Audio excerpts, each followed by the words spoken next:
This is your Barbados Today morning news update for Tuesday, May 21st, 2019. Thanks for joining us. I'm Carol Williams. A raft of measures announced at the weekend to address violence in schools is getting the full backing of Barbadians. The initiatives include patrols by police and Barbados Defense Force at bus terminals, outside schools, and along bus routes. Some 500 at-risk families will also be getting help based on the announcement by Prime Minister Mia Mottley and Minister of Education Cynthia Bradshaw following the major meeting with education officials. Barbados Today spoke to some residents. I'm very happy about it. I am hoping that they can roll out a plan very, very soon that can arrest a lot of the issues in schools, because there are some very serious issues. And I heard her mention something, a collaboration with the Defense Force and so on. And I know for a fact that that aspect of it could work. Yes, it's a good idea to want to enroll the children into these things. But as you're saying, children having children. One, they got some parents that they can't send the children. They can't send the children nothing. Let me bring everything from the carpet. Let the right people get the help. Let it be poor, middle class, or rich. What we can do is try and see where it goes and get parents to be more responsible and to buy into the whole system. It's hands off. The team monitoring the Barbados Economic Recovery and Transformation Plan is steering clear of commenting on government's $27 million arrangement with the UK-based White Oak consultancy. Co-chair Edward Clark told the media yesterday the issue is outside of their scope.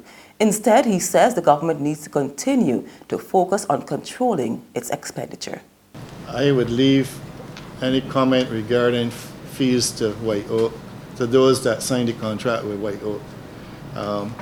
I think they have made enough comments on that.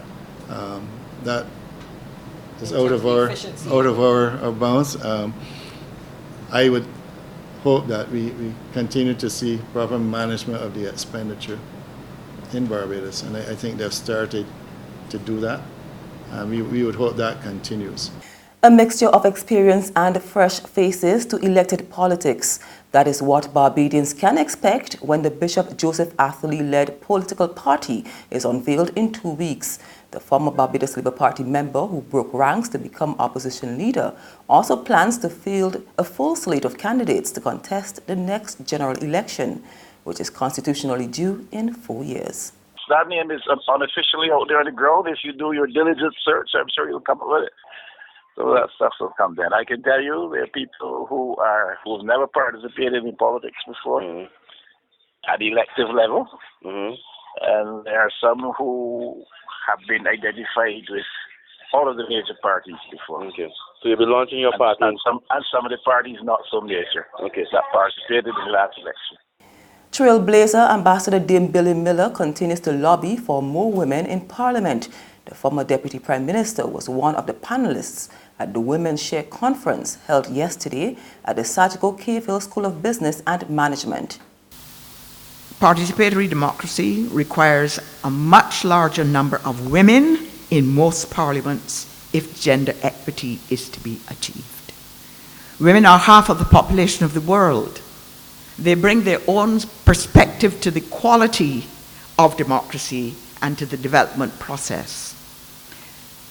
I have to be very careful here. There is a distinction between women's issues and women's perspective, which is brought not to women's issues exclusively, but to all issues. We are free to discuss all issues. They don't have to be only women's issues. Because without our women's point of view, whatever the subject matter is, the whole will be impoverished. This is a matter bristling, in my view, and I say this, I've been saying this now for 40 years, maybe 45, maybe even 50.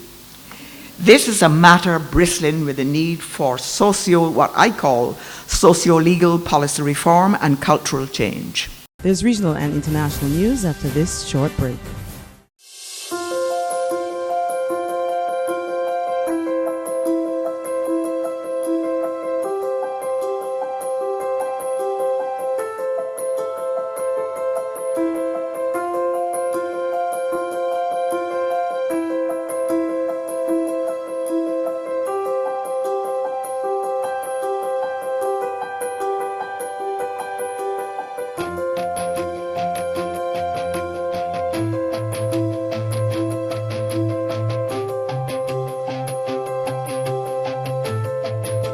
Barbados Today, news you can trust. In St. Lucia, a war of words has erupted between a government minister and the opposition. The dispute centers on a controversial letter reportedly from the ministry responsible for economic development. We get the details from HTS News Force.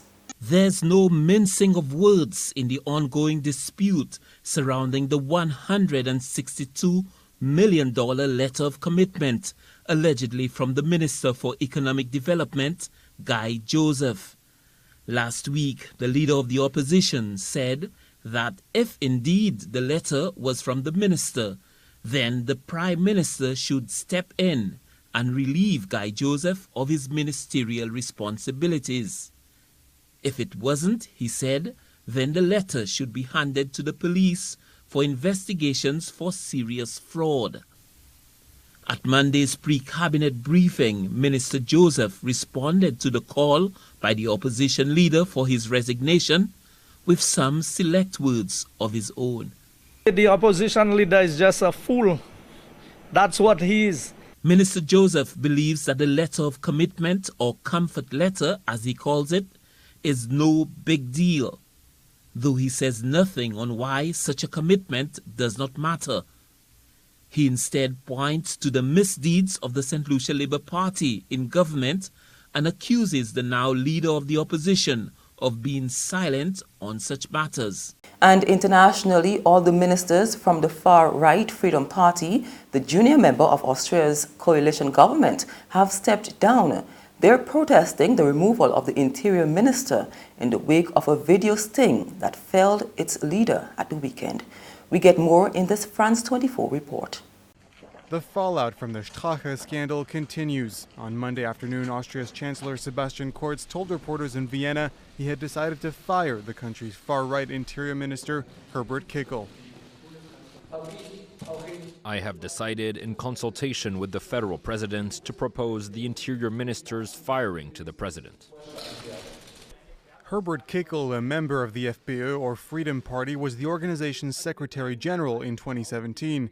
It was at that time that the party's former leader, Heinz Christian Strache, met with an alleged Russian benefactor in Ibiza. In a video published over the weekend, Strache and a party colleague, Johann Gudnus, are seen telling the woman she can expect profitable construction contracts if she buys an Austrian newspaper and supports the FPÖ. Strache resigned on Saturday as vice-chancellor, but Kurz later pledged to launch a probe into the allegations. On Monday, Kurz then told the Courier newspaper that given Kickl's position, he could not investigate himself. Within an hour of Kickl's dismissal, all of Austria's far-right ministers announced their resignation from the government. And that's news, but for the very latest, visit our website at www.barbadostoday.bb. You can also subscribe to our e-paper, email updates, or like us on Facebook. And sign up for breaking news alerts via WhatsApp. We're also on Izumi Media in bus terminals, as well as screenplay at supermarkets and gas stations near you.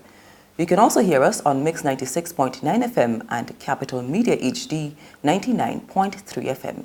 I'm Carol Williams. Do have a good day.